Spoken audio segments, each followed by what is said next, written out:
एक बड़ी खबर आ रही है श्रीनगर से। श्रीनगर में एक एसिड अटैक का मामला हुआ था 2022 में और उस मामले को लेकर जो है वो लगातार सुनवाई चल रही थी और जो आरोपी हैं वो इस मामले से बच निकलने की कोशिश कर रहा था दलीलों के जरिए, अपने वकील के जरिए। लेकिन आज उस आरोपी को कोर्ट ने आजीवन कारावास की सजा जो है वो सुनाई है, यानी लाइफ इम्प्रिजनमेंट जो है वो सुनाई है। और इसके साथ साथ ही करीब 40 लाख रुपए का जो जुर्माना है वो भी उस आरोपी को भरना पड़ेगा। ये जो खबर है ये आपको बताएं कि इस मामले में जो 2022 में एक मामला सामने आया था और एक माइनर को जो है वो एक मैरिज प्रपोजल दिया गया आरोपी की तरफ से और उसका एक और साथी जो था। और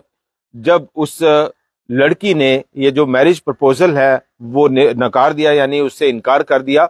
तो एक तरह से बदले की भावना में ये जो आरोपी है सज्जाद रातर, ये बदले की भावना से यानी एक बदला लेने के लिए उसके मन में इस तरह से जो है वो एक खौफनाक एक प्लान बनाया उसने। और उसके बाद जो है वो उस लड़की के ऊपर एसिड अटैक किया गया, यानी एसिड जो है वो फेंका गया। और कोर्ट ने इस मामले को बड़ा रेयर केस मानते हुए और हीनियस क्राइम मानते हुए जो है वो आरोपी को आजीवन कारावास की यानी लाइफ इम्प्रिजनमेंट की जो सजा है वो सुनाई है। और इसके साथ साथ ही आरोपी को 40 लाख रुपए जो जुर्माना है वो भी भरना पड़ेगा। और ये जो हर्जाना एक तरह से कहा जाए या जुर्माना कहा जाए, ये अगर आरोपी के पास पैसे नहीं है तो कोर्ट ने सख्त लहजे में कहा है कि उस शख्स की प्रॉपर्टी जो है वो बेचकर या उस प्रॉपर्टी के बदले जितना पैसा जो है वो मिलेगा तो 40 लाख रुपया जो है वो आरोपी को भरना पड़ेगा। तो ये भी आपको बताएं कि इस तरह के जो है वो मामले देखते हैं अक्सर। और ये जो सज्जाद रातर है इसको कन्विक्ट किया गया है आज section 326A and section 34 of IPC यानी इंडियन पेनल कोड की धारा सेक्शन जो है वो 34 और सेक्शन 326 के तहत कोर्ट ने इसको जो है वो आरोपी पाया। और हीनियस क्राइम जो है वो कोर्ट ने कहा और माना कि ये हीनियस क्राइम है और इसके बदले में जो है वो कोर्ट ने इसको कन्विक्ट किया है। और इसके ऊपर जो है वो 40 लाख रुपया जो है वो जुर्माना ठोका गया है। और ये भी कहा गया the court has also imposed a fine of ₹40 lakh, the fine can be recovered from his property, यानी उसकी जो जमीन जायदाद है, जो प्रॉपर्टी है, उसके बदले में भी जो कोर्ट है वो 40 लाख रुपया इसको भरना पड़ेगा आरोपी को। और ये भी आपको बताएं the fine has been imposed under section 421/1B victims counsel Mir Naved Gul said, यानी जो विक्टिम था, जो इस केस का शिकार हुआ, इस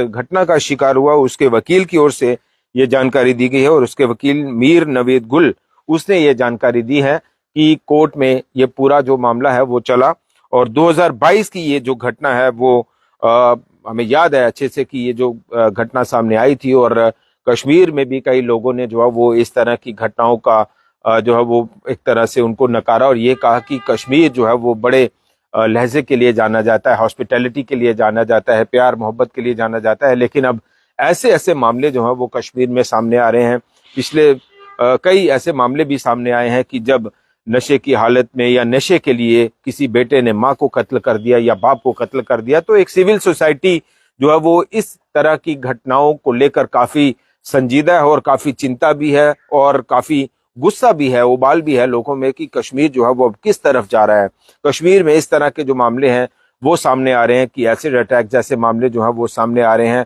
माँ बाप को कत्ल करने जैसे जो मामले हैं वो सामने आ रहे हैं। और कश्मीर की जो सिविल सोसाइटी है वो इस तरह की घटनाओं को लेकर चिंतित भी है और नाराजगी भी है कि ऐसी घटनाएं जो है वो क्यों हो रही हैं। और ये जो एसिड अटैक का मामला था ये अपने आप में उस वक्त जो है वो काफी सुर्खियों में रहा कि 2022 में एक लड़की के ऊपर जो है वो एक लड़का जो शख्स है सज्जाद रातर वो एसिड फेंक देता है और सिर्फ इसलिए कि उसने उसका जो मैरिज प्रपोजल है वो नहीं माना या उससे इनकार कर दिया। तो ये एक बड़ी खबर आपको बता रहे हैं कि एसिड अटैक मामले में 2022 के एसिड अटैक मामले में कोर्ट ने सज्जाद रातर जो आरोपी है उसके खिलाफ लाइफ इम्प्रिजनमेंट का जो फैसला है वो सुनाया है और उसके खिलाफ 40 लाख रुपया जो जुर्माना है वो भी उसको भरना पड़ेगा। और इसे एक लैंडमार्क जजमेंट कहा जाए, चूंकि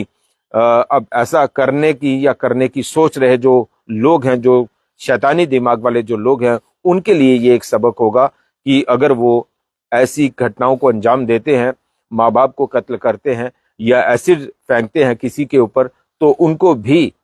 ऐसे ही अंजाम से, ऐसे ही हश्र से गुजरना पड़ेगा। फिलहाल इतना ही। नमस्कार।